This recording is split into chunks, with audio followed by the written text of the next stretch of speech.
বন্ধুরা সবাই মিলে আড্ডা দিচ্ছি, এমন সময় পকেটে থাকা ফোনটা বাজতে শুরু করে দিল।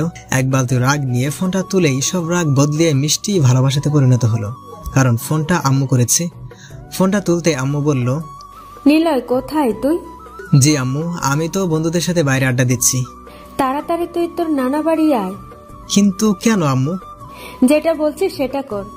বলেই ফোন কেটে দিলেন। কি আর করা, বন্ধুদের সাথে আড্ডা মাটি করে নানু বাড়ির উদ্দেশ্যে রওনা হলাম। কিন্তু মাথায় একটা জিনিস কিছুতেই ঢুকছে না। কাল রাতে আম্মু আর আব্বু মিলে নানুর বাসায় গেছে, জিজ্ঞাসা করাতেও কিছু বলে নাই, আর এখন হুট করে জরুরি তলব। এইসব ভাবতে ভাবতে নানুর বাসায় চলে আসলাম। বাসায় গিয়ে আম্মু বলে ডাকাতেই আম্মু রাফির রুম থেকে বেরিয়ে আসলেন। আম্মু কি হয়েছে? তোমাকে দেখে এত চিন্তিত দেখাচ্ছে কেন? সেটা পরে বলিস, এখন আমার সাথে চল। কোথায় আম্মু? রাফির রুমে। ঠিক আছে চলো। রাফি আমার মামাতো ভাই, অনেক ভালো আর আমার থেকে 1 বছরের ছোট। কিন্তু রাফি কি করলো? ওর তো পরীক্ষা হচ্ছে। এক রাশ চিন্তা নিয়ে রাফির রুমে যেতেই দেখলাম সবাই ওর রুমে বসে আছে, সাথে ডক্টর। আম্মু, রাফির কি হয়েছে? কাল রাত থেকেই ও কেমন যেন করছে। পরে যখন তোর মামার ডক্টরের ফোন দিয়ে বাসায় আনে, তখন ডক্টর বলে রাফি নাকি এখন মানসিকভাবে অসুস্থ, কিন্তু সকাল থেকে ওর শরীরে এতটাই জ্বর হয়েছে যে ও বিছানা থেকেও উঠতে পারছে না। তাহলে ওকে হাসপাতালে নাও। সেটার দরকার নেই, কিছু সময় হলেই ঠিক হয়ে যাবে। তাহলে থাক, আমাকে ডাকার কি আছে? রাফি তো আমাদের কথা শোনে না, তাই তোমাকে ডেকে আনা হয়েছে।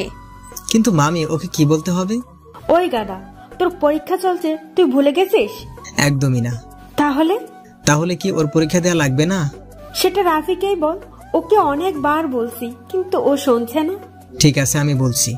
রাফির কাছে গিয়ে, রাফি। ভাইয়া বলো। পরীক্ষা না দিলে হয় না? ভাইয়া তুমিও, 1 বছর আমার নষ্ট হয়ে যাবে তো। কিন্তু তুই তো অসুস্থ, পরীক্ষা দিবি কিভাবে? ভাইয়া আমি পরীক্ষা দিতে পারবো? চুপ গাধা, এই অবস্থায় ও পরীক্ষা দিবে? ঠিক আছে, তোর 1 বছর নষ্ট হবে না। কিভাবে? আমি পরীক্ষা দিব। কথাটা বলার সাথে সাথে সবাই ভূত দেখছে, সবাই আমার দিকে এমন ভাবে তাকিয়ে আছে, মনে হচ্ছে আমি মঙ্গল গ্রহ থেকে আসা এলিয়েন। ওই কি বলিস, ভেবে বলছিস তো? হ্যাঁ, তবে আব্বুর সাহায্য লাগবে। কি সাহায্য? পরে সমস্যা হলে সেই দিক তুমি দেখবে। ঠিক আছে, কিন্তু কোনো কিন্তু না আব্বু। এখন তোমরা সবাই বাইরে যাও। আমার কথা শুনে সবাই বাইরে চলে গেল। আমিও আমার ড্রেস বদলিয়ে একটা ড্রেস পরে নিলাম। এখন আপনাদের আমার পরিচয় দেই, আমি আবির হাসান নিলয়, বাবা মায়ের একমাত্র সন্তান। আর কিছু বলা যাবে না, সময় নাই। ড্রেস বদলিয়ে রাফির থেকে জেনে নিলাম আজ কি এক্সাম আর কিছু গুরুত্বপূর্ণ টিপস যেটা আমাকে সাহায্য করতে পারে। রাফির টেবিল থেকে বই আর পরীক্ষার সকল কাগজপত্র নিয়ে বাইরে এলাম। নিলয়, কিছু খেয়ে যা। না আম্মু, এসে খাবো। আমি ড্রাইভারকে বলে রেখেছি তোকে নিয়ে যাওয়ার জন্য, সাবধানে যাবে। ঠিক আছে আব্বু। গাড়িতে উঠে রাফির কলেজের উদ্দেশ্যে রওনা দিলাম। যেতে যেতে রাফির থেকে শোনা গুরুত্বপূর্ণ প্রশ্নগুলো পড়তে লাগলাম। প্রায় 30 মিনিট পর রাফির কলেজে আসলাম। রাফির কলেজ বললে ভুল হবে, এখানে আমিও পড়াশোনা করতাম। সে যাই হোক, কলেজের দিকে যাওয়া যাক, না হলে ছোট ভাইরা দেখে ফেললে সর্বনাশ। দ্রুত ক্লাসে চলে আসলাম। এসে প্রশ্নগুলো পড়তে লাগলাম। হঠাৎ কারো কথা কানে আসাতেই ঘুরে দেখতেই আমি অবাক। একটা মেয়ে এত সুন্দর হয় কিভাবে? দেখতে অনেক বাচ্চা বাচ্চা লাগছে, সাথে চোখে একটা চশমা, সবকিছু জাস্ট ওয়াও। মনে মনে রাফিকে 1000 বার ধন্যবাদ দিচ্ছি। এই যে এতক্ষণ ধরে ডাকতেছি, শুনতে পাচ্ছেন না? হা করে কি দেখছেন? কিছু না। আপনি এই সিটে কি করেন? পরীক্ষা দেওয়ার জন্য বসে আছি। এখানে তো অন্য এক ছেলে পরীক্ষা দিচ্ছে, আপনি কেন? পরীক্ষা শেষ হওয়ার পর বলি। না, আমায় এখন বলুন। প্লিজ, এখন বিরক্ত করো না। আপনি না বললে 100 বার করব। এই মেয়ে, বলছি না পরীক্ষার পরে বলবো, এখন চুপচাপ বসে থাকো। অনেকটা ধমক দিয়ে কাঁদো কাঁদো মুখ নিয়ে হ্যাঁ সূচক উত্তর দিল। প্লিজ মন খারাপ করো না, আমি আসলে তোমাকে ধমক দিতে চাইনি। তোমার গণিত বিষয় সর্বোচ্চ পয়েন্ট কত? 85। আমি তোমাকে 95 পাইয়ে দিব যদি তুমি আমাকে কিছু না বলো। আমার কথা শুনে মেয়েটি আমার দিকে অবাক হয়ে তাকিয়ে রইল। আমি সেদিকে খেয়াল না করে প্রশ্নগুলো পড়ে স্যারের টেবিলে বই জমা দিতে গেলাম। কিছুক্ষণ পর স্যার এসে খাতা দিতে লাগলো। আমার কাছে আসতেই, নিলয় তুই? ভাই প্লিজ এখন কিছু বলো না, পরীক্ষা শেষ হলে সব বলবো। ঠিক আছে। খাতা নিয়ে লিখতে যাব, তখনই দেখি আমার পাশে বসা মেয়েটা আমার দিকে অবাক হয়ে তাকিয়ে আছে। হয়তো জানতে চাই কি আমি, আর কেনই বা স্যারকে ভাই বললাম। কিছু বলবে না? তাহলে লেখো, আর কিছু না পারলে আমার থেকে শুনে নিবা, ঠিক আছে? পরীক্ষার প্রায় 2 ঘন্টা হয়ে এসেছে, কিন্তু এর মাঝে মেয়েটি একবারও কিছু জিজ্ঞাসা বা কিছু শোনেওনি। হয়তো ভালো ছাত্রী। রাফির কিছু বন্ধু আমার দিকে অবাক হয়ে তাকিয়ে আছে, কারণ তারা সবাই আমাকে চেনে। লাস্ট পরীক্ষাটা লিখতে যাব, কিন্তু হঠাৎ করে মেয়েটির দিকে চোখ পড়লো। লেখা বাদ দিয়ে মন খারাপ করে বসে আছি। আমি আবার কি করলাম? আমি তো কিছু করিনি, তাহলে পরীক্ষার খাতা লেখা বাদ দিয়ে বসে থাকার কারণ কি? কিছু বলতে যাব, তার আগে কলমের হেড কামড়াতে লাগলো। মেয়েটির এমন অবস্থা দেখে না হেসে পারলাম না। ইন্টার দ্বিতীয় বর্ষের মেয়ে হয়েও বাচ্চাদের মতো করছে। এতটাই মায়াবী লাগছে, মন চাইছে পরীক্ষা রেখে দিয়ে মেয়েটির দিকে তাকিয়ে থাকি। মেয়েটির মায়াবী রূপ দেখে যখন আমি ভাবনার জগতে চলে গেছি, ঠিক তখন মেয়েটির কথা শুনে ভাবনার জগৎ থেকে বের হলাম। হাসছেন কেন? তেমন কিছুই না, মন চাইলো তাই হাসলাম। কত মার্ক কমপ্লিট করছো? 65। তাহলে বসে আছো কেন? লেখো তাড়াতাড়ি। আর মনে পড়ছে না। আপনি যদি ধমক না দিতেন তাহলে আরো করতে পারতাম। হাল্লা গো, এই মেয়ে কি বলে? আমার জন্য নাকি সে লিখতে পারছে না। তারপর হুট করে মনে পড়ে গেল মেয়েটিকে বলেছিলাম 95 মার্ক পাইয়ে দিব। এত কিছু না ভেবে মেয়েটির খাতা নিয়ে নিলাম। আরে আপনি আমার খাতা নিচ্ছেন কেন? লিখে দিব তাই। জীবনেও না, আমি আপনাকে আমার খাতা দিব না। কি হচ্ছে সব? চুপ করো। সরি স্যার, তুমি যদি এখন খাতায় লিখতে না দাও তাহলে আবার ধমক দেব। আমার কথা শুনে মেয়েটি চুপ হয়ে গেল। আমার আর 10 মার্ক আছে, এটা তুমি কমপ্লিট করে দাও।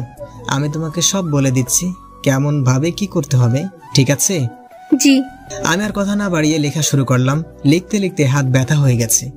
আর আপনারা ভাবছেন আমি এত লিখছি কিভাবে? সেটার কারণ হলো এর আগেও এই পরীক্ষা দিছি, সাথে আমি ইন্টার থেকে A+ পেয়েছি। যদিও আমি একটু ফাজিল, কিন্তু পড়াশোনা ঠিকই করি। পরীক্ষা প্রায় শেষ, ওয়ার্নিং বেলটাও পড়ে গেছে। হঠাৎ মেয়েটি আমাকে বলল, আর কত লিখবেন? প্রায় সময় শেষ, আমার খাতা আমাকে দিয়ে দিন। আমি আর কোনো কথা না বলে তাকে খাতা দিয়ে দিলাম, কারণ আমার 30 মার্ক করা শেষ। যেটা ওয়াদা দিয়েছিলাম সেটা রেখেছি। হনুমান কিছু বললে আমাকে? কই না তো। ও ঠিক আছে, পরীক্ষা শেষ। বাইরে এসে ইকবাল ভাই মানে স্যার এর সাথে কথা বলছি, এমন সময় মেয়েটি আমার সামনে দিয়ে চলে যাচ্ছিল। আমি আর ইকবাল ভাইয়ের সাথে কথা না বলে মেয়েটির পিছু নিলাম। মেয়েটিকে যে একটু ডেকে কথা বলবো সেটাও হয়ে ওঠেনি, কারণ মেয়েটির নাম এখনো জানি না। এই মেয়ে দাঁড়াও। কাছে গিয়ে, এই যে মিস কানা, এতক্ষণ ধরে ডাকছি, কথা কানে যায় না? আমি আপনার কথা শুনবো কেন? আমি ডাকছি তাই। কে আপনি? তোমার হবু স্বামী। কি? আমার সাথে চলো। না, আপনার সাথে আমি কোথাও যাব না। বলছি না চলো। বললাম তো যাব না। আর একবার না বললে আবার দিব। থাপ্পড় খাওয়ার পর মেয়েটি গালে হাত দিয়ে মাথা নিচু করে দাঁড়িয়ে আছে। সাথে কিছু ছেলে মেয়ে আমাদের দিকে তাকিয়ে হাসছে, যেটা দেখে আমার খুব বিরক্তি লাগছিল। তাই সবাইকে উদ্দেশ্য করে বললাম, যদি কারো থাপ্পড় খাওয়ার ইচ্ছা না থাকে তাহলে সবাই এখান থেকে চলে যা, না হলে সবাইকে পিটাবো। আমার কথা শুনে সবাই চলে যেতে লাগলো। মেয়েটির দিকে তাকাতে মনের ভেতরে চিনচিন ব্যথা অনুভব করলাম, কারণ মেয়েটি কান্না করছে। তার থেকেও বড় কথা, মেয়েটির গাল লাল হয়ে গেছে, যা দেখতে খুব খারাপ লাগছিল। মেয়েটির চশমাটা খুলে চোখের জল মুছে দিয়ে বললাম, আমি আসলে মারতে চাইনি। তুমি যদি আমার কথাটি শুনতে তাহলে মারতাম না। এখন চলো। তারপর মেয়েটিকে নিয়ে গাড়িতে উঠালাম। আচ্ছা, তোমার নাম কি? জান্নাতুল মাওয়া, ডাকনাম জান্নাত। বাহ, সুন্দর নাম। তোমার বাসা কোথায়? কলেজের উত্তর পাশে যে একটা ফ্ল্যাট আছে সেটা আমাদের। তোমরা একাই থাকো? না, নিচতলায় ভাড়াটে থাকে। তোমার বাসায় কে কে আছে? আব্বু, আম্মু, ছোট বোন আর আমি। ওয়াও, আমার তাহলে একটা শালিকাও। ম্যাডাম, নামুন, এসে গেছি। জান্নাত কিছু না বলে নেমে গেল। হয়তো ভাবছে যদি কিছু জিজ্ঞেস করে আবার যদি মারি, সেই ভয় পেয়ে ওকে দেখতে কিছুটা ভীতু দেখাচ্ছে, কিন্তু ওর এই মায়াবী রূপ সাথে মুখের ভয়ে ছায়া, যা আমাকে বারবার ওর মায়া জড়িয়ে যেতে সাহায্য করছে। জানি না ওর মধ্যে কি প্রভু কি এমন লুকিয়ে দিছে, কিন্তু আমি খুঁজে পাচ্ছি না। জান্নাত আমার সামনে এসে দাঁড়াতেই আমি বললাম, চল আমার সাথে। তারপর জান্নাতকে সাথে নিয়ে নানু বাড়ির ভিতরে ঢুকলাম। আমাকে দেখেই রোহান, রাফির ছোট ভাই, ক্লাস 3-তে পড়ে, বলল, ভাইয়া এই আপুটা কে? তোর জানতে হবে না, চল আমার সাথে। কোথায় ভাইয়া? রাফির রুমে। ভাইয়াকে তো হসপিটালে নেওয়া হয়েছে। কেন? আবার সুস্থ হয়েছিল, তাই ডক্টর আঙ্কেল হসপিটালে নিয়ে যেতে বলেছিল, কিন্তু কোন হসপিটালে নেওয়া হয়েছে আমি জানি না। ঠিক আছে, তুই থাক, আমরা গেলাম বলে জান্নাতকে সাথে নিয়ে গাড়িতে উঠালাম। আম্মুকে ফোন দিয়ে কোন হাসপাতালে নেওয়া হয়েছে সেটা জেনে আমি নিজে গাড়ি ড্রাইভ করতে লাগলাম। প্রায় 30 মিনিট পর হসপিটালে এসে পৌঁছালাম। দেখলাম আম্মু, মামি আর মামা বাইরে বসে আছে। আমি তাদের কাছে যেতে আম্মু জান্নাতকে দেখে বলল, নীলয়, এই মেয়েটাকে? আম্মু, ও জান্নাত রাফির সাথে পরীক্ষা দিছে। আর জান্নাত, ইনি হলো আমার আম্মু, তোমার হবু শাশুড়ি মা। কথাটা শোনার পর জান্নাত অগ্নি দৃষ্টি নিয়ে আমার দিকে তাকালো। সেদিকে আমি না তাকিয়ে মামিকে বললাম, রাফির কি অবস্থা? এখন একটু ভালো। ঠিক আছে, তোমরা বাইরে থাকো, আমি জান্নাত ভেতর থেকে আসছি। জান্নাতকে সাথে নিয়ে রাফির বেডের কাছে গিয়ে বললাম, একে চেনো ডিয়ার হবু বউ? খবরদার, আমাকে আর হবু বউ বলবেন না, বললে কিন্তু আমি আত্মহত্যা করব। থাকলি নাকি তুমি? সেটা যাই বলেন। হয়েছে, এখন একে দেখো, রাফিকে দেখিয়ে। চিনি, ইনি রাফি যে আমার সাথে। এখন চলো, তোমার বাসা থেকে আবার চিন্তা করবে। জান্নাতকে আর কিছু বলার সুযোগ না দিয়ে বাইরে চলে আসলাম। বাইরে এসে আম্মু, মামি আর মামার সাথে কথা বলে জান্নাতকে নিয়ে গাড়িতে উঠালাম। কিন্তু জান্নাত কেমন ভাবে যেন তাকিয়ে আছে, হয়তো কিছু বলতে চাইছে। কিছু বলবে? যদি বকায় না মারেন তাহলে বলতে পারি। ঠিক আছে বলো। কিছু বলবো না। ওনার কি হয়েছে? একটু মানসিকভাবে অসুস্থ, সেই জন্য ওর পরিবর্তে আমি পরীক্ষা দিচ্ছি, যেন রাফির একটা বছর নষ্ট না হয়। ও। জান্নাতের সাথে কথা বলতে বলতে জান্নাতের বাসার সামনে আসতে আমাকে থামতে বলল। আমি এক পাশে থামতেই জান্নাত নেমে বাসায় চলে যেতে লাগলো। কেউ কাউকে সাহায্য করলে ধন্যবাদ বলতে হয়, আমি বলি না বলেই দৌড়ে বাসার ভিতরে চলে গেল। আমিও আর সেখানে না থেকে বাসার উদ্দেশ্যে রওনা দিলাম। বাসায় এসে মামাকে ফোন দিয়ে বললাম রাফির সবগুলো পরীক্ষা আমি দিব। রাফির অবস্থার কথা চিন্তা করে মামাও আর না করলো না। পরীক্ষার রুমে ঢুকে দেখতে পেলাম জান্নাত সিটে বসে আছে, আর কি যেন আনমনে ভেবেই চলেছে। প্রতিটা মানুষের কিছু ভালো লাগার বিষয় থাকে, তার মধ্যে একটা হলো ভালোবাসার মানুষটার দুষ্টু মিষ্টি পাগলামি। এই জন্যই হয়তো রবি ঠাকুর এভাবে বলেছেন, আমরা সেটাই মুগ্ধভাবে উপভোগ করি যেটা আমাদের উপভোগ করার বিষয়। সে যাই হোক, আমি তো আর রবি ঠাকুর না যে তার কথার ব্যাখ্যা দিব। অনেকক্ষণ জান্নাতকে দেখার পরে সিটে গিয়ে বসলাম। আমার বসা দেখে প্রথমে কিছুটা ভয় পেয়েও তেমন কোনো রিয়াক্ট করলো না। কেমন আছো হবু বউ? জান্নাত কিছু না বলে অগ্নিময় দৃষ্টি নিয়ে আমার দিকে তাকালো। ওর চোখের ভাষাটা কিছুটা হলেও আমি বুঝতে পারছিলাম। ওর চোখ দুটো দেখে বোঝাই যাচ্ছে আমায় এখনই চিবিয়ে খাবে। কি হলো, কথা বলছো না কেন? কি বলবো শুনি। আর আমায় বউ ডাকার আপনি কে? আমাদের কি বিয়ে হয়েছে? কেন বউ, রাগ করছো কেন? এখন না হয় কিছুদিন করে ঠিকই বিয়ে হবে। অসম্ভব, আমার চান থাকতে আপনাকে আমি বিয়ে করব না। সেটা না হয় সময় বলে দিবে। জান্নাতের সাথে কথা বলতে বলতে স্যার এসে পরীক্ষার প্রশ্ন আর খাতা দিল। পরীক্ষা শেষ করে আমি জান্নাতের জন্য অপেক্ষা করছি। কিছুক্ষণ পরেই জান্নাত রুম থেকে বের হলো। জান্নাত, এদিকে চলো। না, যাব না। আর আজ মারলে আমি বাসায় গিয়ে আম্মুকে বলে দিব। জান্নাতের কথা শুনে আমি হাসবো নাকি কান্না করব ভেবেই পাচ্ছি না। এত বড় মেয়ে হয়েও 3 থেকে 4 বছরের মেয়েদের মতো কথাবার্তা। প্লিজ, তোমার সাথে আমার একটা জরুরি কথা আছে। না, আমি যাব না। আপনার জন্য কাল আমি আম্মুর থেকে বকা শুনছি। আশেপাশে তাকিয়ে দেখলাম ছাত্রছাত্রীর সংখ্যা তেমন কোনো নেই। এই সুযোগটাতে মায়াবতী গালে একটা ছোট্ট ভালোবাসার পরশ এঁকে দিলাম। চুমুটা দেওয়ার পরে জান্নাত আমার কলার ধরে কলেজের এক পাশে নিয়ে গেল। তুই আমাকে চুমু দিলি কেন? ওরে মা, এই মেয়ে এগুলো কি বলে? এই মেয়েকে কেউ ধমক দিলে চুপ হয়ে যায়, সেই কিনা রেগে কথা বলছে, সেটাও আবার তুই করে। অবশ্য এরকম ভাবে কথা বলাটাই স্বাভাবিক, কারণ অপরিচিত কেউ এভাবে চুমু দিলে রাগ করাটাই সাজে। কিন্তু হবু বউটাকে অনেক রূপবতী লাগছে। রাগ করলে জান্নাতকে এতটা রূপবতী লাগে না। না দেখলে হয়তো জীবনের অনেক বড় একটা জিনিসের অপূর্ণতায় রয়ে যেত। জান্নাতকে দেখে মনটা চাইছে জড়িয়ে ধরে একটু আদর করি। কি হলো, হাফতার মতো দাঁড়িয়ে আছিস কেন? তাছাড়া আর কি করব? ওই হারামি, বাদর, কালো বিড়াল, হনুমান, তুই আমাকে চুমু দিলি কেন সেটা বল। তুমি এগুলো আমাকে বলছো? তো তুই ছাড়া এখানে কে বা কারা আছে? সি, এভাবে কেউ কি হবু বরকে বকা দেয়? কে হবু বর? কেন, আমি? আর একবার যদি বাজে কথা বলিস তাহলে তোকে মেরেই ফেলবো। তোমার লজ্জা করে না এভাবে কাউকে মারতে? শালা লুচো, তোর লজ্জা লাগে না আমাকে চুমু খাস?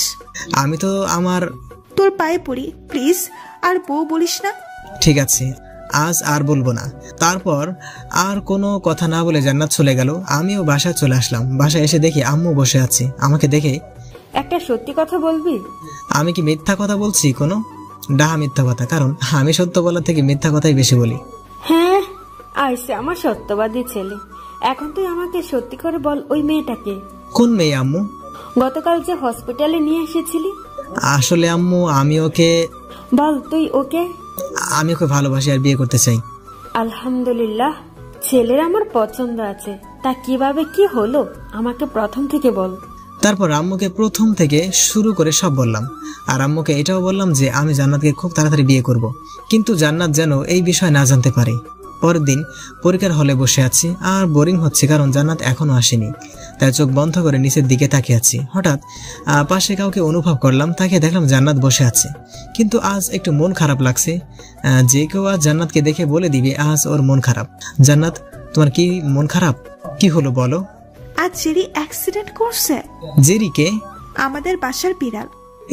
বিড়াল? কেউ বিড়ালের জন্য নাকি মন খারাপ করে, সেটাও আবার পরীক্ষার হলে? জান্নাত যেভাবে মন খারাপ করে আছে ওকে দেখে মনে হবে ওর কোনো আত্মীয় ইন্তেকাল করেছে, কিন্তু পাগলিটা এমন ভাবে কথা বলছে যেন ওর বেস্ট ফ্রেন্ড। কি হলো, হাসতেছেন কেন? না তেমন কিছু না, এমনি। ও জি, সেদিনের মতো পরীক্ষা শেষ করে বাইরে বের হলাম। কিছুক্ষণ পর জান্নাত বের হলো। ওকে ডাকাতেই মন মরা হয়ে কাছে আসলো। জান্নাত, একটা কথা বলি। বলেন। আমি তোমাকে ভালোবাসি আর তোমাকে বিয়ে করতে চাই। আমি আপনাকে ভালোবাসি না, আর আপনাকে তো আমি জীবনেও বিয়ে করব না। ড্যাঙ্গা সার কোথাকার।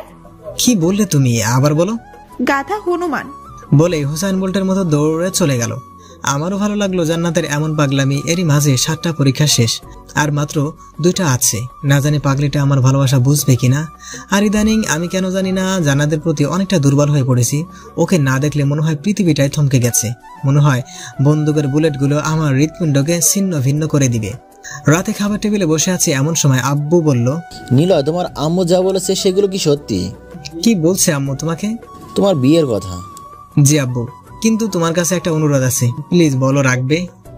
বলো। আমি যে জান্নাতকে বিয়ে করছি এটা ওকে বলবে না, সেটা জন্য তুমি যা ইচ্ছা করো। কিন্তু নিলয়। আব্বু, আমি কোনো কিন্তু শুনতে চাই না। আর আম্মু, তুমি তো কিছু বলো। ঠিক আছে, আমি আর তোর আব্বু মিলে জান্নাতের বাবা মায়ের সাথে কথা বলবো। এখন তুই জান্নাতের বাসার ঠিকানা বল। তারপর জান্নাতের বাসার ঠিকানা দিয়ে এসে পড়াশোনা করে ঘুমিয়ে গেলাম। পরের দিন পরীক্ষার জন্য যেতে একটু দেরি হয়ে গেল। হলে গিয়ে দেখলাম জান্নাত সিটে বসে আছে। কি করো? আপনার চোখ নেই? আমি করি। আরে রাগ করছো কেন? জান্নাত, একটা কথা জিজ্ঞেস করি। কি? আমি তোমাকে সত্যিই ভালোবাসি, আর আমি তোমাকে বিয়ে করতে চাই। আপনার কি কোনো কথা কানে চাই না? আমি আপনাকে কতবার বলবো আমি আপনাকে ভালোবাসি না, আর আমার প্রাণ থাকতে আমি কোনোদিন আপনাকে বিয়ে করব না। কেন করবে না? তোর সাহস কি করে হয় আমাকে স্পর্শ করার, ছোট লোক জানোয়ার? আমি বুঝতেই পারিনি জান্নাত এরকম কোনো কাজ করবে। আশেপাশে তাকিয়ে দেখলাম সবাই আমার দিকে অবাক হয়ে তাকিয়ে আছে।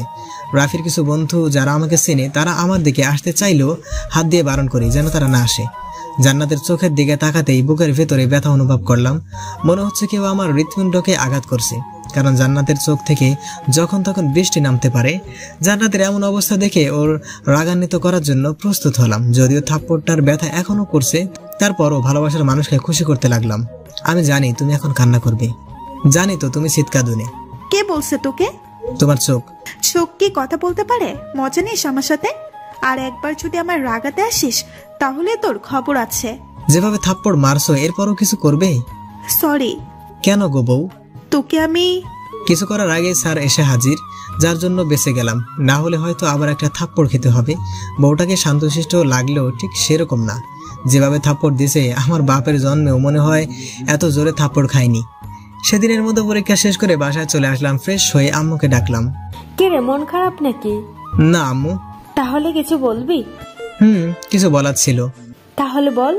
আম্মু, তুমি তো জানো আমি জান্নাতকে কতটুকু ভালোবাসি। হ্যাঁ জানি তো, আমার পাগল ছেলেটা আমার ছেলের বউকে অনেক অনেক ভালোবাসে। কিন্তু আম্মু, জান্নাত আমাকে বুঝতেই চায় না। কেন বুঝতে চাই না সেটা কারণ জিজ্ঞেস করেছিস কখনো জান্নাতকে? কি জিজ্ঞেস করব? শুধু থাপ্পড় দেয়। আম্মু, তুমি হাসছো কেন? তো নয়তো কি করব? তোর মতো ফাজিল ছেলেকে থাপ্পড় মারা কি কম কথা? আম্মু। ঠিক আছে, এখন বল আমাকে কি করতে হবে? কিছু টিপস দাও। তারপর আম্মু থেকে কিছু টিপস নিয়ে ঘুমিয়ে গেলাম। পরের দিন অর্থাৎ শেষ পরীক্ষা দিতে কলেজে চলে আসলাম। পরীক্ষার হলে ঢুকতেই দেখতে পেলাম জান্নাত আজ অনেক হাসি খুশি। মনে মনে সৃষ্টিকর্তাকে 1000বার ধন্যবাদ দিলাম, কেননা আম্মুর থেকে কিছু টিপস কাজে লাগাতে হবে। জান্নাতের কাছে যেতেই আমাকে অবাক করে দিয়ে জান্নাত বলল, আপনার সাথে আমার কিছু কথা আছে। বলো। না এখন না, পরীক্ষা শেষ হলে বলবো। জান্নাতকে এত হাসি খুশি দেখে আমারও কেন জানি না অনেক ভালো লাগছিল। তাই জান্নাতকে বললাম ঠিক আছে। পরীক্ষা শেষ করে বাইরে দাঁড়িয়ে আছি, এমন সময় জান্নাত এসে আমার সামনে দাঁড়ালো। বলো, কি বলবে? অনেকটা আগ্রহ প্রকাশ করে কথাটি জিজ্ঞেস করলাম। আমার বিয়ে ঠিক হয়ে গেছে। কি? তুমি আমাকে মিথ্যা বলছো, তাই না? আপনাকে মিথ্যে বলে আমার কি লাভ? বরং আমার তো আরো ভালো লাগছে আপনি আমার পিছু নেওয়া বাদ দেবেন, আমাকে আর চালাতে পারবেন না, আমার সাথে আর কথা বলবেন না। এক কথায় আমি এখন অনেক খুশি। জান্নাতের কথাগুলো কেমন যেন বুকের বাঁ পাশে এসে খুব জোরে জোরে আঘাত করছিল। তাই ওকে কথা থামাতে বলে আমি বাসায় চলে আসলাম। জান্নাতের কথা শুনে যতটা খারাপ লাগছিল তার থেকেও দ্বিগুণ খারাপ রাগ হচ্ছিল আব্বু আম্মুর প্রতি। বাসায় এসে ইচ্ছা মতো সবকিছু ভাঙতে শুরু করে দিলাম। এটা অবশ্য নতুন না, এর আগেও অনেকবার ভেঙেছে। আজ একটু বেশি রাগ হচ্ছিল, কারণ তারা আমার সব কথা রাখে, কিন্তু আজ কেন তারা আমার একটা চাওয়া পূরণ করতে পারলো না।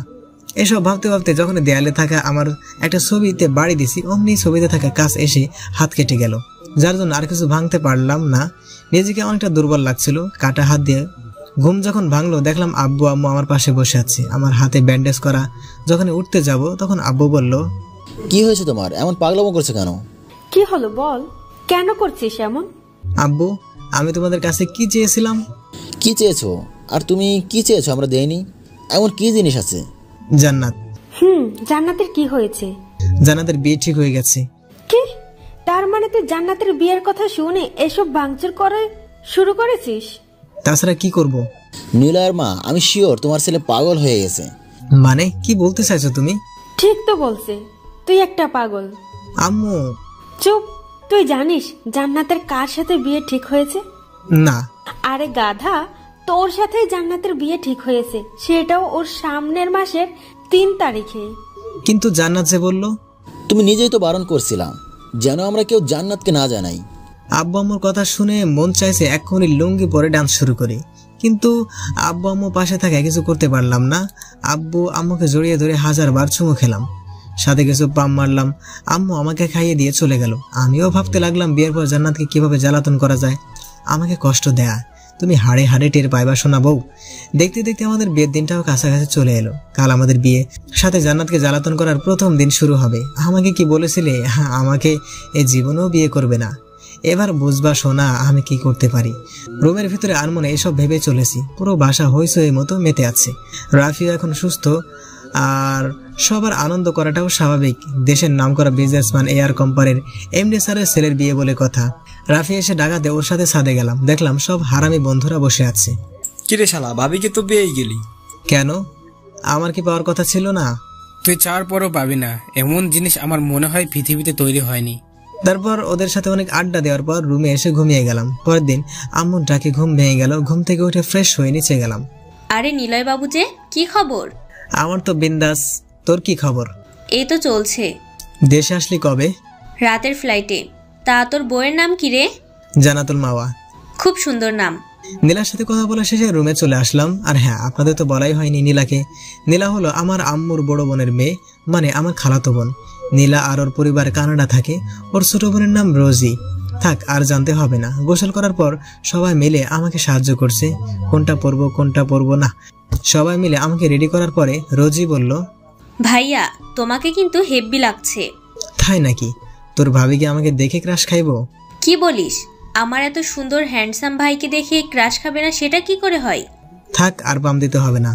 না সত্যি ভাইয়া, তোমাকে একদম নায়কদের মতো লাগছে, মন চাইছে একটা সেলফি তুলি। সব নিয়ম কানুন মেনে কনের অর্থাৎ আমার শ্বশুর বাড়ির উদ্দেশ্যে রওনা দিলাম। যথাসময় জান্নাতের বাসায় এসে পৌঁছালাম। আমাদের গাড়ি আসা দেখে বাচ্চা ছেলেমেয়েরা হইচই করতে লাগলো। তারপর কিছু মানুষ আমাদের গাড়ি থেকে নামিয়ে বাসার ভিতরে নিয়ে গেল। কেন জানি না আমার মনটা অনেক ক্লান্ত হয়ে গেল। সবাই হয়তো বিয়ের দিনে অনেক হ্যাপি থাকে, আমিও ছিলাম, কিন্তু কেন জানি এখন ভালো লাগছে না। জয় দোস্ত, আমার কেমন জানি লাগছে। মানে কেমন লাগছে? ভালো লাগছে না। শালা বুঝতে পারছি, এখন ভাবির সাথে কথা বলবি তাই তো? আরে তেমন কিছু না। থাক, আর বলা লাগবে না, আমি দেখছি কি করা যায়। তারপর জয় আর মেহেদি চলে গেল। 5 মিনিট পরে আমাকে ওরা দুজন মিলে একটা রুমের ভিতরে দিয়ে গেল আর বলল, আমরা বাইরে অপেক্ষা করছি, কথা বলে আয়। আমি আর কিছু না বলেই রুমের ভেতরে গেলাম। দেখলাম জান্নাত বসে আছে। এখন আর কেন জানি না খারাপ লাগছে না।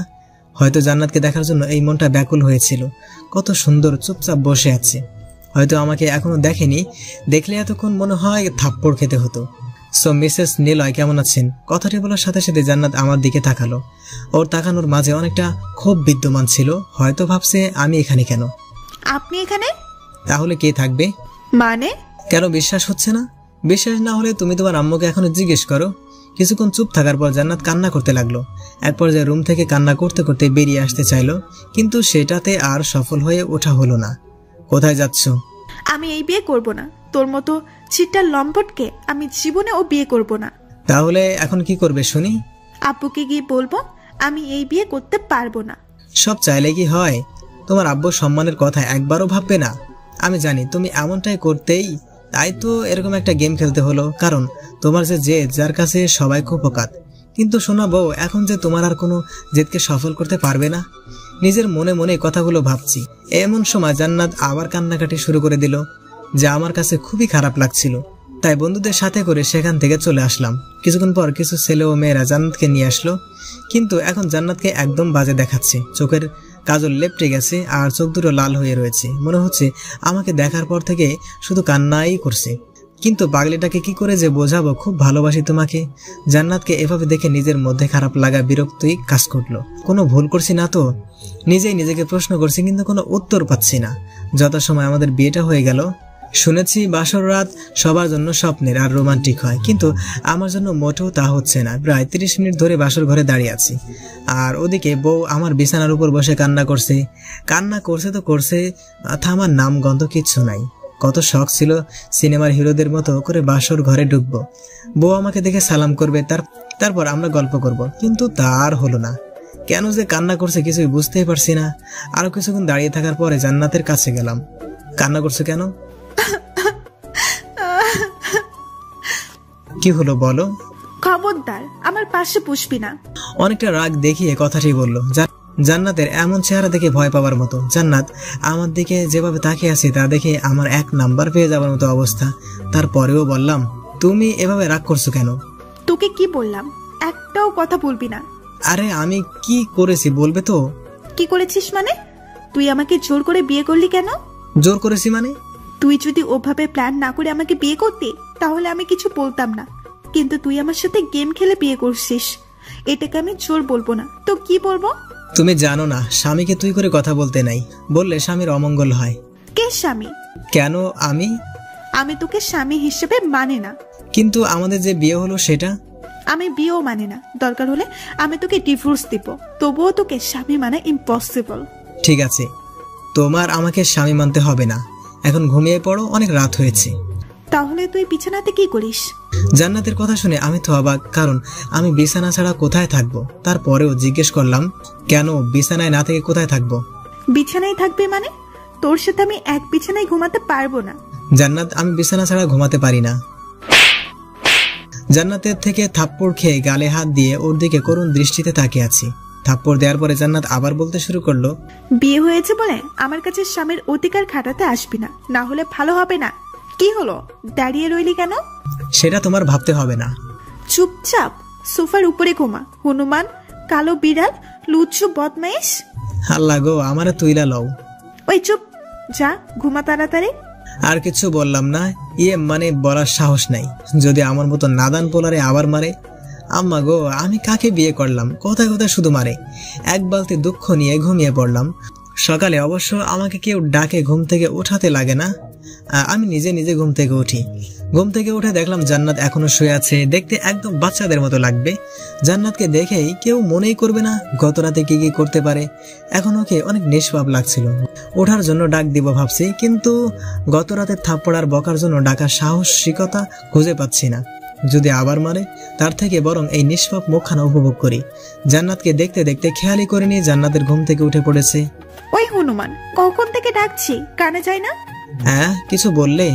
তুই আমার রুমে কি করিস? তোমার রুম মানে? কাল যে আমাদের বিয়ে হলো, এত তাড়াতাড়ি ভুলে গেলে? জান্নাত আর কিছু না বলে ফ্রেশ হওয়ার জন্য বাথরুমে চলে গেল। কিছুক্ষণ পর ফ্রেশ হয়ে রুমের ভিতরে এলো। নীল রঙের শাড়িতে জান্নাতকে অপরূপ লাগছিল। তার সাথে খোলা চুলগুলো এখনো ভেজায় রয়েছে, যা দেখতে জান্নাতকে নীল পরীদের মতো লাগছে। আয়নার সামনে দাঁড়িয়ে শাড়ি আর চুল ঠিক করতে যখন জান্নাত ব্যস্ত, তখন আমার অন্য চিন্তা ভাবনা ঘুরপাক শুরু করে দিছে। মন চাইছে পেছন থেকে জড়িয়ে ধরি। যখন জান্নাতের কাছে যাওয়ার জন্য পা বাড়ালাম, ঠিক তখনই গত রাতে থাপ্পড়ের কথা মনে করে গালে হাত দিয়ে ফ্রেশ হওয়ার জন্য চলে গেলাম। ফ্রেশ হয়ে রুমে আসতে অবাক, কারণ বিছানার উপর আমার ড্রেস রাখা হয়েছে। তার পাশে জান্নাত বসে আছে। মনে মনে ভাবছি হয়তো জান্নাত আমাকে ভালোবাসে, ড্রেসগুলো আলমারি থেকে বের করে রেখেছে, যেন এগুলো আমি পরি। ধন্যবাদ সোনা বউ, ড্রেসগুলো বের করে রাখার জন্য। বইয়েই গেছে আপনার ড্রেস বের করা? তাহলে? আপনার মা এসে আমাকে বললো এগুলো বিছানার উপরে রেখে দিচ্ছে, তাই রাখছি। এখন চলুন, নিচে আমাদের জন্য অপেক্ষা করছে সবাই। জান্নাতের কথা শুনে এখন কেন জানি না অনেক খারাপ লাগে।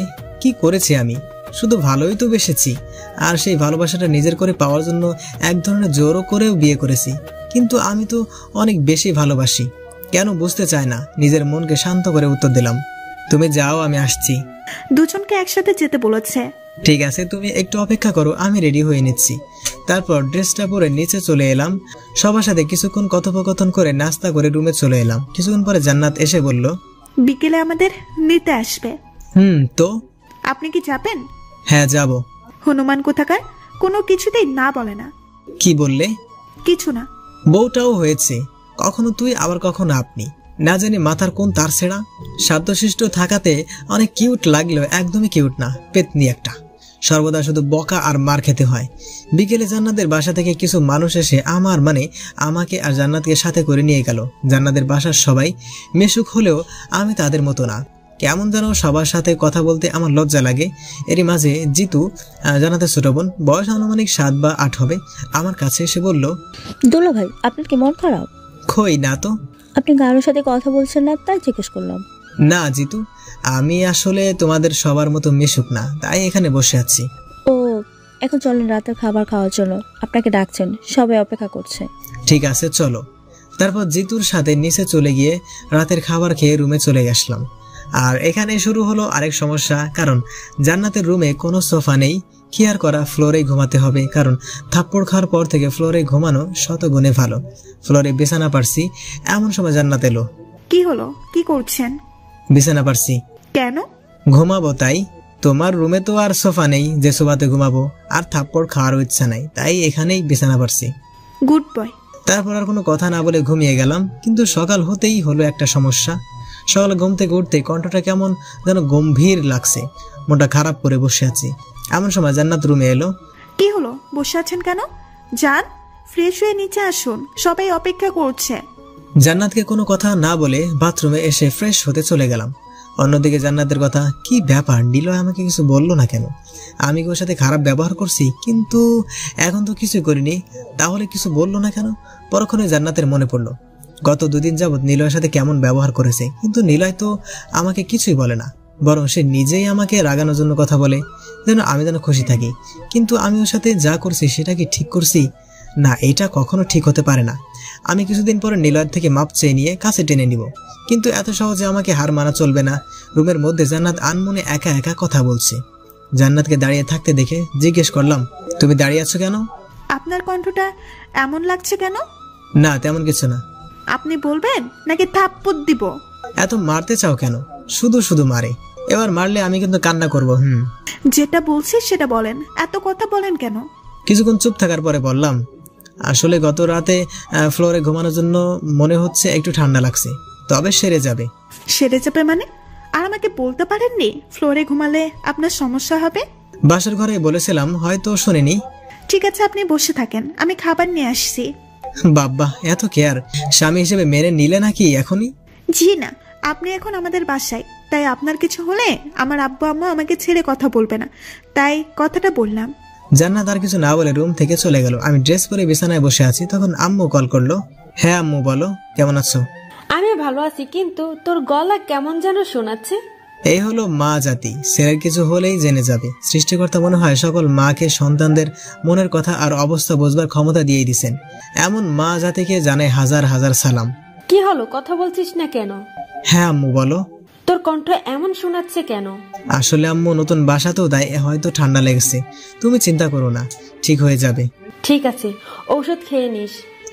আম্মু, এখন রাখছি, পরে কথা হবে। ঠিক আছে আম্মু। আমার সাথে কথা বলে ফোনটা বিছানাতে রাখতেই না রাখতেই জান্নাত প্রশ্ন করলো, কে ফোন করেছিল? আরে তুমি কখন এলে? আমি যেটা প্রশ্ন করছি সেটা আগে বলেন। গার্লফ্রেন্ড ফোন করেছিল। তাহলে আম্মু বলছিলেন কাকে? হনুমান? জানার পরও জিজ্ঞেস করো কেন? হয়েছে, আর বলতে হবে না। এখন খাবারটা খেয়ে এই ওষুধটা খেয়ে নেন, আর হ্যাঁ, বিকেলে আমরা ঘুরতে বেরোবো। ঠিক আছে। তারপর খাবার খাওয়ার পরে ওষুধটা খেয়ে নিলাম। ভালো না লাগার জন্য আবার ঘুমিয়ে গেলাম। ঘুম থেকে উঠে ফ্রেশ হয়ে ঘুরতে বের হলাম। আমি, জান্নাত আর আমার একমাত্র শালিকা জিতু। জান্নাতের থেকে জিতু 1000 গুণে ভালো। শালার বউটা কথায় কথায় ঝাড়িয়ার বকা দেয়, আর শালিকা কত সুন্দর করে কথা বলে। যদি জান্নাতের জায়গা জিতু থাকতো কতই ভালোই না লাগতো। মনে মনে বকা দিচ্ছেন? মা, মানে কাকে বকা দিব? তাহলে চুপচাপ আছেন কেন? কোথায় চুপচাপ আছে? দুলাভাই তো আমার সাথে কথা বলছে, বরং তুমি নিজেই তো আমাদের সাথে কথা বলছো না। জিতু, তুই থাপ্পড় চেনস? জিতু তো ঠিকই বলেছে, আর এসব বাদ দাও। তারপর আরো কিছুক্ষণ ঘোরাঘুরির পরে বাসায়, মানে শ্বশুরের বাসায় চলে এলাম। রাতের খাওয়া দাওয়া শেষ করে ঘুমানোর জন্য ফ্লোরে বিছানা পারছি, এমন সময় জান্নাত রুমে এলো। কি করছেন? এই তো বিছানা পারছি। আমার তো বিছানায় ঘুমানোর কপাল নাই। ঢং দেখলে আর পাচ্ছি না, বিছানা পাততে হবে না। আপনি এখন থেকে বিছানাতেই ঘুমাবেন। আর তুমি কোথায় ঘুমাবে? আপনার সাথেই। জান্নাতের কথা শুনে মনে হচ্ছে আমি কিছুক্ষণের জন্য মঙ্গল গ্রহে চলে এসেছি। মনটা চাইতেছে এখন লুঙ্গি ডান্স দেই। এত খুশি হওয়ার প্রয়োজন নেই। মাঝখানে কোলবালিশ থাকবে, আর ফুলেও যদি আমার কাছে আসেন তাহলে আপনার খবর আছে, মনে থাকে জানো। আরে কি যে বলো, আমি কি তোমাকে বিরক্ত করতে পারি? দেখো তুমি নিজেই আমাকে ডিস্টার্ব করবে। হয়েছে, আর কথা না বলে ঘুমান।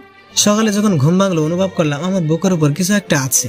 চোখ খুলতে আমার চোখ কপালে উঠার মতো অবস্থা। জান্নাতের মাথা, সেটাও আবার আমার বুকের উপর। হে যেন রবার্ট ব্রুসের মতো আনন্দ লাগছে। মনে হচ্ছে আমি অনেক বড় কিছু জয় করে নিয়েছি। যখন আমি জান্নাতকে দেখতে ব্যস্ত, ঠিক তখনই বারবার জান্নাতের কিছু চুল এসে তার মুখে আছড়ে পড়ছে, যা আমার কাছে অনেক বিরক্তিকর লাগছিল। তাই চুলগুলো সরিয়ে জান্নাতকে দেখতে লাগলাম। এভাবে কিছুক্ষণ থাকার পর জান্নাতের ঘুম ভেঙে যায়। বিষয়টা লক্ষ্য করে বললাম, গুড মর্নিং সোনা বউ। Good morning. জান্নাতের এখনো হয়তো পুরোপুরি ঘুম ভাঙেনি। ঘুম ভাঙলে হয়তো আমার 14 গোষ্ঠী উদ্ধার করে ফেলতো। কথাগুলো মনে মনে ভাবছি, অমনি শুরু হলো। আপনি, আপনার বুকের উপর আমার মাথা কেন? সেটা তো তুমিই ভালো জানো। আমি তো আমার লিমিটের মধ্যেই আছি। বুঝতে পারছি, আপনি ইচ্ছে করেই আমার মাথাকে আপনার বুকের উপরে রেখেছেন। দেখো জান্নাত, তুমি যেটা ভাবছো সেটা কিন্তু না। কি ভাবছি আমি? হ্যাঁ, যা বোঝার তা আমি বুঝে গেছি। চুপ, একদম চুপ। অনেক হয়েছে, আর না। কি ভাবো নিজেকে? তোমাকে আমি ভালোবাসি সেটা আর কিভাবে বোঝাবো? হ্যাঁ, মানছি আমি তোমাকে বাধ্য করছি আমাকে বিয়ে করতে, কিন্তু আমি তো কোনো অন্যায় করিনি। ঠিক আছে, আজকের পর থেকে তোমাকে আর কোনো প্রকার ডিস্টার্ব করব না, তোমাকে কিছু জিজ্ঞাসা করব না। হ্যাপি? কথাগুলো অনেক কষ্ট করে বললাম, কিন্তু আমারই বা কি করার আছে? কিছু না জেনে খারাপ বলার কোনো মানে আছে? জান্নাতের দিকে লক্ষ্য করলাম, দেখলাম মেয়েটা কান্না করছে। ওর চোখের জল কেন জানি না আমার খারাপ লাগার মধ্যে একটা। ফ্রেশ হয়ে নাও। আমার কথাটা শুনে কান্না থামিয়ে বাথরুমে চলে গেল। আজ সারাদিন জান্নাতের সাথে একবারও কথা হয়নি। বলতে গেলে আমি ইচ্ছা করেই কথা বলিনি। প্রতিটা কথাতে অপমান ছাড়া আর কি বা পাই। জান্নাত কেন বুঝতেই চায় না যে আমি ওকে কতটুকু ভালোবাসি। মন খারাপ, তাই জয়কে ফোন দিয়ে বললাম, দোস্ত মন খারাপ। কিন্তু কপাল খারাপ হলে আর যা হয় আর কি। যার সারা জীবনে খায়নি সেটা খাইতে বলে, মানে সিগারেট, মদ, নেশা জাতীয় কুখাদ্য। রাতে খাবার টেবিলে বসে আছি, এমন সময় শ্বশুর আব্বা, জান্নাতের বাবা, বলল, তা বাবা নিলয়, তোমাকে দেখে মনে হচ্ছে তোমার কিছু একটা হয়েছে। কথাটা শুনে হতভম্ব হয়ে গেলাম, কারণ সকাল থেকে মনটা খারাপ। জান্নাতের দিকে তাকিয়েও কিছুটা অবাক হলাম। আমাকে যে এ ধরনের প্রশ্ন করা হয়েছে। নিলয়, কিছু হলে আমাদের বলতে পারো। জি মানে? আব্বু, উনার আজ পেট খারাপ, তাই খেতে পারবে না, তাই হয়তো এরকম করছে। আরে তাই বললে হয় নাকি? কিছু একটা তো খাও। জি আমি খাচ্ছি, প্রচুর ক্ষুধা লাগছে। দুপুরেও সেরকম কিছু খাইনি, তাই কিছু বলার আগে খেয়ে নেয় ভালো। অন্তত পক্ষে ক্ষুধা তো কমবে। না থাক, আপনার আর খেতে হবে না, পরে আবার যদি পেট খারাপ হয়। ঠিক আছে। কিছু না বলে রুমে চলে আসলাম, যদি আবার অপমান করে। আর আজকের রাতটা পার করতে পারলেই হয়। এই বাসায় আর থাকবো না। কেন যে আসতে চেয়েছিলাম, সব কয়েকটা মাথা মোটার দল। নতুন জামাইকে না খাইয়ে রাখি। রুমের ভিতরে জান্নাত আর ওর পরিবারকে একা একা বকা দিতে লাগলাম। খবরদার, আমার পরিবারকে আর একটাও বাজে কথা বলতে পারবেন না। বললে কি করবে শুনি? অনেক কিছু করব। জান্নাতের দিকে এগিয়ে যাচ্ছি, আর জান্নাত আস্তে আস্তে পিছু হাঁটছেন। একসময় জান্নাত দেয়ালের সাথে আটকা পড়ে যায়। তখন জান্নাতের দুহাত দেয়ালের সাথে লাগিয়ে বললাম, বলো কি করবে? প্লিজ হাত ছাড়ুন, ব্যথা লাগছে। যদি না ছাড়ি? আমারই ভুল হয়েছে। কি ভুল হয়েছে? স্বামীর অধিকার না খাটিয়ে। তবে এখন আমি আমার ন্যায্য পাওনা বুঝে নিতে চাই। আপনার পায়ে ধরি, প্লিজ আমাকে ছেড়ে দিন, হাতে ব্যথা পাচ্ছি। জান্নাতের চোখের দিকে তাকিয়ে দেখলাম ওর চোখে বৃষ্টি জমে আছে, যা যখন তখন নামতে পারে। আর জান্নাতের অমন চেহারা আমার দেখতে ভালোই লাগে না, তাই ছেড়ে দিলাম। জান্নাত আমাকে কোনো কিছু না বলেই বাইরে চলে গেল। কিছুক্ষণ পরে রুমে আসলো। তবে এবার জান্নাতের ব্যবহার দেখে অনেক বেশি মুগ্ধ হলাম। কারণটা হলো আমার জন্য খাবার নিয়ে এসেছে। খাবারটা খেয়ে নিন। জি না। কেন? আবার কি হলো? দেখুন আমি কিন্তু এবার কিছু বলিনি যে সকালের মতো বকা দিবেন। তারপরেও আমি খাবো না। তবে কি? তবে তুমি নিজের হাতে খাইয়ে দিলে খাইতে পারি। ঢং দেখলে আর পাচ্ছি না। আপনি কি বাচ্চা যে খাইয়ে দিতে হবে? ঠিক আছে, আমি তাহলে খাবোই না।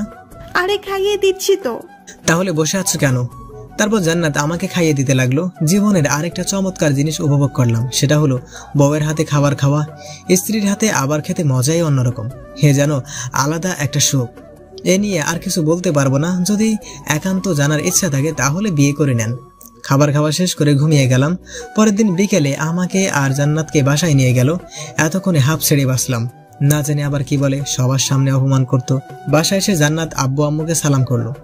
আম্মু আপু, আপনাদের কিছু বলার ছিল। হ্যাঁ মা, বলো। আসলে আম্মু, নিলয় মানে আপনাদের ছেলে আমাকে ভালোই বাসে না। ওই কি বলো এগুলা? তুমি চুপ করো বৌমা, তুমি বলো। গত দুদিন ইনি আমাকে একবারও নিজ ইচ্ছায় কোনো জায়গায় ঘুরতে নিয়ে যায়নি। ঠিক আছে মা, এখন আমি ওকে বলে দিব যেন তোমাকে নিয়ে ঘুরতে যায়। আরো কিছু কথা বলে রুমে চলে এলাম। এভাবে দেখতে দেখতে 2 মাস কেটে গেল, কিন্তু এর মাঝে আমার আর জান্নাতের মাঝে কোনো কিছু হয়ে ওঠেনি। সবকিছুতেই শুধু ঝগড়া আর বকা। আজ জান্নাতের রেজাল্ট দিবে, মনে মনে দোয়া করছি যেন জান্নাত ফেল করে। আপনাকে আম্মু ডাকতেছে। ঠিক আছে চলো। তারপর আমি আর জান্নাত আম্মুর কাছে গেলাম। আম্মু, আব্বু কোথায়? তুই জানিস না তোর আব্বু এই সময় কোথায় থাকে? ওহ, আব্বু তো এই সময় অফিসে থাকেন, কিন্তু তোমাকে দেখে কিছুটা বিচলিত লাগছে। জান্নাতের রেজাল্ট দিছে। ওহ, এই ব্যাপার, নিশ্চয়ই ফেল করছে। তুমি চিন্তা করো না আম্মু, ওকে দিয়ে কোনো কিচ্ছু হবে না। দাদা, জান্নাত 4.95 পেয়েছে। আল্লাহ, আমি এসব কি শুনতেছি? আম্মু গো, তুমি আমারে কি বললা? এই মেয়ে তো এখন আমারে পাগল করে ফেলবে। এমনিতে মাথা 2টা তার কাটা, এখন না জানি আমার কি খাবে। আল্লাহ আমাকে বাঁচাও। কি হলো, কথা বলছেন না কেন? আমি রুমে যাব। তুই অপেক্ষা কর, তোর জন্য পুরস্কার আছে। কি পুরস্কার আম্মু? ওই আগের মতো 10 বার। না আম্মু, এটা হয় না, প্লিজ আমাকে মাফ করে দাও। প্রমিস, আর কখনো এমন দোয়া বা কথা বলবো না। যেটা করতে বলছিস সেটা কর। কিন্তু কোনো কিন্তু না, তাড়াতাড়ি। কি আর করা, বউয়ের সামনে আমার ইজ্জত খেয়ে দিচ্ছে। আর 10 বার মানে হলো কান ধরে 10 বার উঠবাস করা। এটা আসলে ছোটবেলার থেকে শাস্তি পেয়ে আসছি, কিন্তু আজ বউয়ের সামনে। আল্লাহ, এই 2 জনের বিচার করো। তোমার নাদান বান্দাটারে একা পেয়ে অত্যাচার করছে। শাস্তি শেষ হওয়ার পরে দেখলাম জান্নাত আর আম্মু হাসাহাসি করছে। তাই জান্নাতকে উদ্দেশ্য করে বললাম, তুমি আগে রুমে আসো, তারপর আমি তোমার হাসি বের করছি। বলে রুমে চলে আসলাম। কিছুক্ষণ পর জান্নাত রুমে আসলো, তবে অনেক খুশি হয়ে। জান্নাত এমন হাসি খুশি দেখে মন চাইছে ওর নাক ফাটিয়ে দেয়। বিছানায় বসে থাকা অবস্থায় জান্নাতকে বললাম, জান্নাত এদিকে আসো। জান্নাত কোনো কিছু না বলে আমার সামনে আসলো। এবার কান ধরো। কি? কি নয়, জি। আমি কান ধরতে পারবো না। কি বললে? আমি কান ধরতে পারবো না। এবার ইচ্ছা করে জান্নাতের গলা টিপে ধরলাম। দেখলাম জান্নাত কান্না করছে। পরক্ষণেই জান্নাতের গলার দিকে তাকিয়ে দেখলাম কিছুটা লাল হয়ে গেছে। কিন্তু আমি তো ওকে কষ্ট দিতে চাইনি, আমি তো ওর সাথে শুধু মজা করছিলাম। জান্নাত সোফার উপরে বসে কান্না করছে। এবার নিজেই নিজেকে ধিক্কার দিয়ে বলতে ইচ্ছে করছে, কি করছি আমি? মজা করতে গিয়েও মেয়েটাকে কষ্ট দিলাম। জান্নাত, আমি আসলে তোমাকে কষ্ট দিতে চাইনি, আমি শুধু মজা করতে চাইছিলাম। জান্নাত প্লিজ কান্না করো না। কি চান আপনি? জান্নাত, তুমি এভাবে কথা বলছো কেন? আমি আর আপনার সাথে থাকতে পারবো না। থাকতে পারবে না মানে? আপনি আমাকে ডিভোর্স দিবেন। কি বলছো তুমি এসব? আমি ঠিকই বলছি। বলে চোখ মুছতে মুছতে রুমের বাইরে চলে গেল। কি হচ্ছে আমার সাথে এসব? এইটুকুতেই জান্নাত রেখে গেল, কিন্তু আমি তো শুধুই মজা করতে চাইছিলাম। না, মাথা কাজ করছে না। বাজারে চলে আসলাম। ঘোরাঘুরি করে রাত 12টার সময় বাসায় গেলাম। কলিং বেল বাজাতেই আম্মু দরজা খুলে দিল, সাথে শুরু করে দিল, এত রাত অবধি কোথায় ছিলি? আর তোর ফোন বন্ধ কেন? কি হয়েছে? না কিছু না। কি হয়েছে নিলয়, বল আমাকে। আম্মু, কিছু হয়নি, এমনি ভালো লাগছে না। আম্মুকে আর কিছু বলার সুযোগ না দিয়ে রুমে চলে আসলাম। এসে দেখি জান্নাত ঘুমিয়ে আছে। কিছুক্ষণ ওর দিকে তাকিয়ে থাকতে থাকতে কখন যে চোখ দিয়ে জল গড়িয়ে পড়ছে বুঝতেই পারিনি। কেমন যেন মাথাটা ধরে আসছে, মনের ভিতরে বিষণ্ণতা ভরপুর করছে। সোফার উপর বসে পড়লাম। জান্নাতের কথাগুলো এখনো কানে শুনতে পারছিলাম। ডিভোর্স। জান্নাত আমাকে এতটাই ঘৃণা করে যার কারণে আমাকে ডিভোর্স দিয়ে দিবে। হয়তো আমি ওর জন্য নয়, আমি ওর যোগ্যই নয়। ঠিকই তো, আমি ওকে বাধ্য করেছি আমাকে বিয়ে করতে। এটা তো জোর করে বিয়ে করা বোঝায়। ঠিক আছে, আমি তোমার জীবন থেকে চলে যাব। শুধু তোমার একার জীবন থেকেই নয়, সবাইকেই ছেড়ে চলে যাব অসীম দেশে, যেখান থেকে চাইলেও কেউ ফিরে আসতে পারবে না। আজকেও চোখটা বাঁধ মানছে না। সে কখন থেকে জল পড়েই চলেছে। উঠে দাঁড়িয়ে জান্নাতের মাথার কাছে বসলাম। কেমন নিষ্পাপ চেহারাটা, আর তাতেই কিনা আমি কষ্ট দেই। জান্নাতের মাথায় হাত দিয়ে বললাম, জানো জান্নাত, আমি অনেক খারাপ, অনেক পচা, শুধু শুধু তোমাকে কষ্ট দেই। তোমাকে কত কিছু বলতাম, তোমার মাথার তার নাকি কাটা, কথাটা বলেই হেসে দিলাম। আবার বলতে শুরু করলাম, জানো জান্নাত, আমি তোমাকে ছাড়া কখনো থাকতে পারবো না, আর তোমার কথাও ফেলতে পারবো না। জানো, তুমি যখন আমাকে অপমান করতে খুব খারাপ লাগতো, কিন্তু পরক্ষণেই যখন মজা করতে তখন সব খারাপ লাগা হারিয়ে গিয়ে ভালোবাসা খুঁজে পেতাম। তোমার কোনো দোষ নেই, সব দোষ আমার। আমি হয়তো তোমার যোগ্য ছিলাম না, হয়তো এখনো না, আর আমার মনে হয় পরবর্তীতেও আমি তোমার যোগ্য হতে পারবো না। এটুকু বলে থেমে গেলাম। ভেতর থেকে কথা বের হচ্ছে না, অনেক কষ্ট লাগছে, আর কথা বলতে পারছি না। জান্নাতের কপালে একটা চুমু খেয়ে পাশের রুমে চলে আসলাম, কারণ আমি জানি জান্নাতকে আমি যত দেখব ততই আমি দুর্বল হয়ে পড়ব। মনে মনে ঠিক করলাম 6 মাস পরে আমি জান্নাতকে ডিভোর্স দিয়ে দিব। বিছানায় শরীরটা এলিয়ে দিতেই ঘুমিয়ে পড়লাম। ঘুম ভাঙতেই গেল, চোখ খুলে দেখলাম আব্বু, আম্মু আর জান্নাত পাশে দাঁড়িয়ে আছে। জান্নাতের দিকে তাকিয়ে দেখতে পেলাম জান্নাত কান্না করছে। হয়তো গতকালের ঘটনাটা এখনো মনে করে কান্না করছি। আমি কিছু বলতে যাব, তার আগে আব্বু বলল, নীলা, তোমার এমন অবস্থা কি করে হলো? মানে কি হয়েছে আমার? কি হয়েছে মানে? তোর হাতে যে স্লাইনের সুস লাগানো, সেটার প্রতি খেয়াল আছে? কি হয়েছে বাবা তোর? প্লিজ আমাদের বল। এতক্ষণ খেয়ালই করিনি আমার হাতে সুচ লাগানো, কিন্তু আমার হঠাৎ এই অবস্থায় আমি নিজেই অবাক হচ্ছি। কি হয়েছে আমার? আম্মু, আমার কি হয়েছে? সেটা তো আমরা তোর থেকেই শুনতেই চাইছি। মানে কি বলতে চাইছো তুমি? তোর কিসের এত চিন্তা, যার জন্য তোর এই অবস্থা?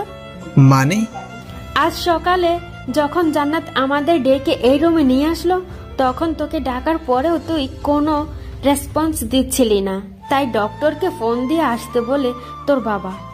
ডক্টর এসে বলল তুই নাকি অতিরিক্ত চিন্তা করছিস, তাই তুই নাকি মানসিকভাবে অসুস্থ। এখন বল তোর কি হয়েছে? আম্মু, আমার কিছু হয়নি, তুমি একদম চিন্তা করো না।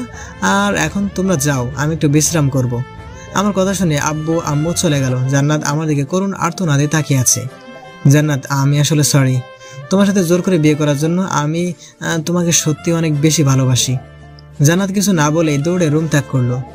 2 দিন বাসায় থেকে রেস্ট নিলাম, এখন অনেকটা সুস্থ মনে হচ্ছে। নিচে এসে দেখি আব্বু আর জান্নাত বসে আছে। আমাকে দেখেই আব্বু বলল, নীলয়, আমি চাই এখন থেকে তুমি আর মানে আব্বু? মানে জান্নাতকেও তোমাদের ভার্সিটিতেই ভর্তি করানো হয়েছে। কিন্তু আব্বু, বিয়ের পরেও? বিয়ে হয়েছে তো কি, তোকে যেটা বলা হয়েছে সেটা করবি ব্যাস। আমি আর কিছু বললাম না। জান্নাত হয়তো নিজে পড়াশোনা করতে চাই, যেখানে জান্নাতের পুরো ভবিষ্যৎ পড়ে আছে। মনে বলার সাহস পেলেও মুখে বলার সাহস নেই। কেন বলবো আমি?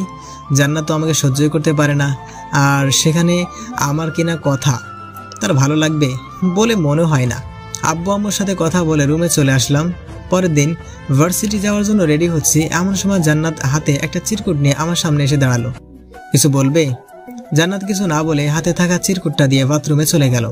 জান্নাতের ব্যবহার দেখে অনেক অবাক হলাম। কিছু না ভেবে চিরকুটটি পড়ার জন্য খুলে ফেললাম। লেখা ছিল, একটু অপেক্ষা করুন, আমি রেডি হয়ে নিচ্ছি, তারপর একসাথে যাব। কথাগুলো পড়ে হতাশ হয়ে পড়লাম।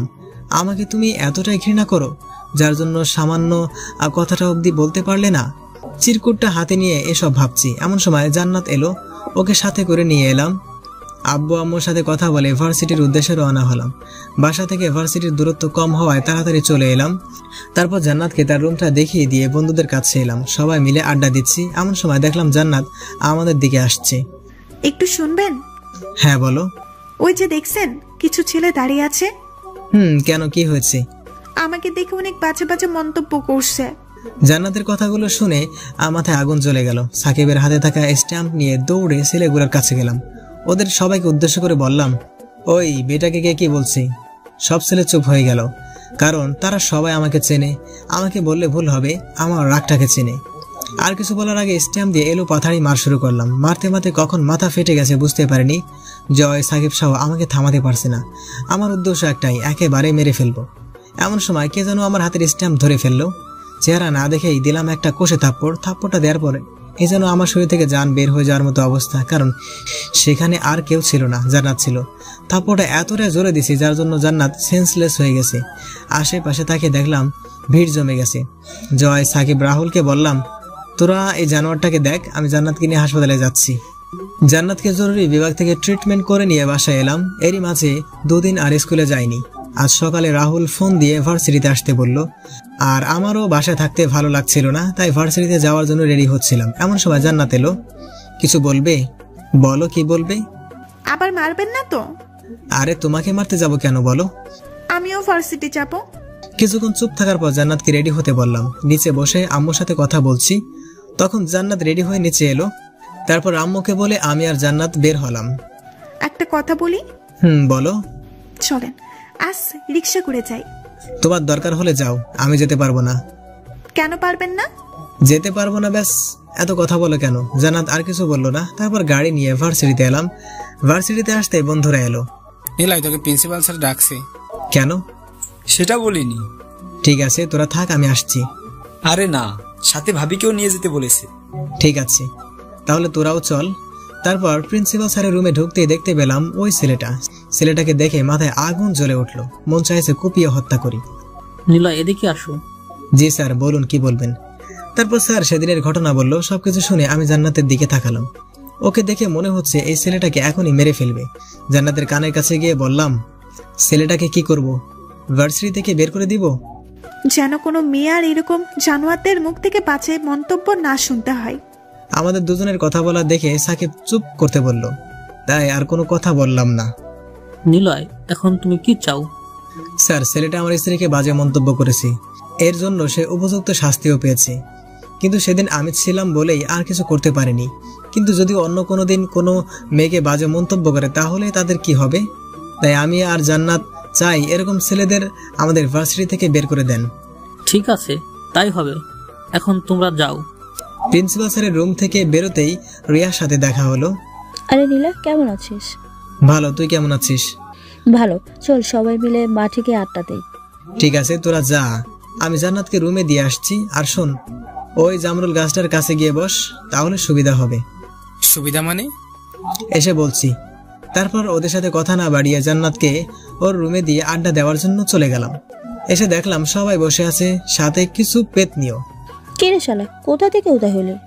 চুপ শালি, তোর লজ্জা করে না এসব বলতে? এ আইসে সাধু, যখন তুই আমাদের বলিস তখন এগুলো কি হয় শুনি? ওই তোরা চুপ করবি? আর নিলয়, তুই আগে বল, এখানে বসে আমাদের কি সুবিধা? আরে তোদের না, শুধু আমার। মানে হলো, ওই যে দেখছি রুমটা, ওইটা হচ্ছে জান্নাতের। আর এখানে বসেছি এই জন্য যেন জান্নাতের রুমটা দেখতে পারি। তাই বল। তারপর সবাই মিলে অনেক আনন্দ করে রুমে চলে এলাম। তারপর সবগুলো ক্লাস করার পর বাইরে জান্নাতের জন্য অপেক্ষা করতে লাগলাম। কিছুক্ষণ পর জান্নাত এলো, কিন্তু জান্নাতকে দেখে মনে হচ্ছে অনেক রেগে আছে। মনে মনে ভাবলাম হয়তো স্যার বকা দিছে। ভালোই হয়েছে, ভার্সিটিতে আসার শখ মিটে গেছে। কাল থেকে তো আর ভার্সিটিতে আসবে না। ভালোই হয়েছে, এসব ভাবছি আর মুচকে হাসছি। গাড়ির সামনে এসে জান্নাতকে বললাম, গাড়িতে ওঠো। কি হলো, ওঠো। রিক্সা ছাড়া যাবো না। জান্নাতের কথা শুনে মনটায় চাইতেছে ধরে একটা আছাড় মারি। নিজেকে স্বাভাবিক করে বললাম, রিক্সা না গেলে হয় না? থাক, তুই তোর গাড়ি নিয়ে, আমি চললাম। বলে সামনের দিকে হাঁটা ধরলো। কি আর করা, ড্রাইভারকে ফোন দিয়ে বললাম ভার্সিটি থেকে যেন গাড়িটা নিয়ে যায়। কথা বলতে বলতে দেখলাম জান্নাত একটা রিক্সায় উঠে পড়েছে। দৌড়ে রিক্সার কাছে গেলাম। যখন উঠতে যাবো তখনই জান্নাত ধাক্কা দিয়ে সরিয়ে দিল। যা বাবা, আরে এখন আবার এমন করছো কেন? তুই তোর গাড়ি নিয়ে বাসায় যা, এখানে কি করতে আসছোস? যা, ভাগ এখান থেকে। এই, তুমি আমাকে তুই করে বলছো কেন? আমার মুখ আমি বলতে পারি। জান্নাতের কথা শেষ হতেই আমি রিক্সায় উঠে বসলাম। তারপর রিক্সাওয়ালা মামাকে বললাম চালাতে। এখন বলো, তুমি রাগ করছো কেন? কি হলো বলো? খবরদার আমাকে স্পর্শ করবি না। ঠিক আছে, আমি তাহলে নেমে যাচ্ছি। একদম না, চুপচাপ বসে থাক। তাহলে বলো কি হয়েছে? আমার দিকে জান্নাত কিছুক্ষণ তাকিয়ে থাকার পর কান্না করে দিল আর বলতে লাগলো, তুই এমন কেন? হ্যাঁ, কি কথা থাকে ওই মেয়েদের প্রতি? কই, আমার সাথে তো কখনো অনেকক্ষণ বসে থাকিস না, আমার সাথে তো কখনো হেসে কথা বলিস না। তাহলে ওই মেয়েদের প্রতি তোর কি এমন কথা থাকে যে এত হাসাহাসি করিস? কি ভেবেছিলেন? কিছু না। তার আগে বলো, তুমি বলো, আমি অন্য মেয়ের সাথে কথা বললে তোমার খারাপ লাগে কেন? আমার মানে? আমার না লাগলে কার লাগবে? তার মানে তুমি? হ্যাঁ, আমি তোমাকে অনেক ভালোবাসি, সেই বিয়ের পর থেকেই। কিন্তু বলিনি, যখন আপনি আমাকে মজা করার সময় গলা টিপে ধরেন তখন আমার অনেক কষ্ট হচ্ছিল, তাই এইসব বাজে কথা বলেছিলাম। কিন্তু আপনি যখন বাসায় আসছিলেন না তখন অনেক কান্না করেছিলাম। রাতে যখন আপনি বললেন আপনি আমাকে ছেড়ে চলে যাবেন। তখন জানো আমার অনেক কান্না করতে ইচ্ছে করছিল, কিন্তু করিনি। সেদিন রাতের এক মুহূর্তের জন্যও দু চোখ এক করতে পারিনি। পরের দিন যখন আপনাকে ডাকার জন্য ওই রুমে যাই, তখন দেখে আপনি শুয়ে আছেন। অনেক ডাকার পরেও যখন উঠছিলেন না, তখন আমি অনেক ভয় পেয়ে গেছিলাম। সেই জন্য আম্মু আব্বুকে ডেকে আনি। আর আপনার সাথে কথা বলতে চাইনি, কারণ আপনি যদি আমাকে মারেন, কারণ আপনার অনেক রাগ। আর যখন ওই ছেলেটাকে মারলেন, তখন আপনাকে সব সত্যি বলতে চেয়েছিলাম, কিন্তু আপনি উল্টো আমাকে থাপ্পড় দিয়ে হসপিটালে পাঠানোর ব্যবস্থা করেন। আর শোনেন, আমি এসব ডিভোর্স নিতে পারবো না, কিন্তু আপনি যদি আমাকে মারেন, তাহলে আমি একদম আমার আব্বুর পাশেই চলে যাব। জান্নাতের কথা শুনে আমি তো রীতিমতো অবাক। কি বলে মেয়েটা, আমাকে কষ্ট দেওয়ার জন্য এসব করেছে। জান্নাতের কথা শুনে চোখ দিয়ে জল গড়িয়ে পড়লেও মুচকি হেসে জান্নাতকে জড়িয়ে ধরলাম। ঠিক আছে পাগলি, আর কখনো তোমাকে কষ্ট বা মারবো না, শুধু আদর করব। মনে থাকে জানো, আর যদি আপনি কখনো কষ্ট দেন, তাহলে তোমার খবর আছে। কিন্তু তুমি আমাকে আপনি না তুমি করে বলবে। দুটোই বলছি, এখন থেকে তুমি বলবো। তারপর জান্নাতের সাথে কথা বলতে বলতে বাসায় চলে এলাম। রিক্সা থেকে নেমে বললাম, জান্নাত আমার কাছে তো টাকা নাই। মিথ্যা কথা বললাম। তো আমি কি করব? আমি কি তোমাকে বলেছি রিক্সায় উঠতে বলেছি? আমার টাকা আমি দেব, আর তোমার টাকা তুমি দিবা। না না, এই না প্লিজ, তুমি দিয়ে দাও, পরে শোধ করে দিব। প্রমিস? হ্যাঁ গো বউ। তারপর জান্নাত টাকা দিয়ে বাসার ভিতরে চলে এলাম। রাতের খাবার খেয়ে ঘুমাতে যাব এমন সময় জান্নাত এলো। আমাকে দেখেই বলল, একটা কথা বলি। হ্যাঁ বলো। কাল কোথাও ঘুরতে বের হলে কেমন হয়? ভালো, তবে এখন আমার কিছু কথা তোমাকে রাখতে হবে। যদি বলো তাহলে যাব। ঠিক আছে বলো। জান্নাতকে কাছে আসতে বলে কিস করতে লাগলাম। প্রথমে জান্নাত ছাড়াতে চাইলেও পরে আর বারণ করার চেষ্টা করেনি। দুজনে চলে গেলাম ভালোবাসার অচিন সমুদ্রে। তারপর জান্নাতের কপালে একটা ভালোবাসার পরশ এঁকে দিয়ে ঘুমিয়ে পড়লাম। পরের দিন ঘুম থেকে উঠে দেখে জান্নাত এখনো শুয়ে আছে। এই ফাঁকে জান্নাতের মলিন গালটাতে একটা কিস করলাম। আমি গালে হাত দিয়ে বসে আছি। জান্নাত কিছু না বলে আমার কোলে বসে লিপ কিস করতে লাগলো, কিন্তু হঠাৎ করে আমাকে ধাক্কা দিয়ে বিছানায় ফেলে দিয়ে বাথরুমে চলে গেল। কিছুক্ষণ পর জান্নাত এসে ফ্রেশ হয়ে রুমে এলো। যাও ফ্রেশ হয়ে নাও। হ্যাঁ, কিন্তু তুমি চলে গেলে কেন? হ্যাঁ, তো রোমান্স ভালো না বাবু, এখন যাও। তারপর আমিও ফ্রেশ হয়ে রুমে আসলাম। বিছানায় রাখা ড্রেসটা পরে নিলাম। ড্রেস পরে নিচে আসলাম, দেখলাম আব্বু আম্মু আর জান্নাত বসে আছে। জান্নাত আব্বু আম্মুর সাথে অনেক হাসে হেসে কথা বলছিল।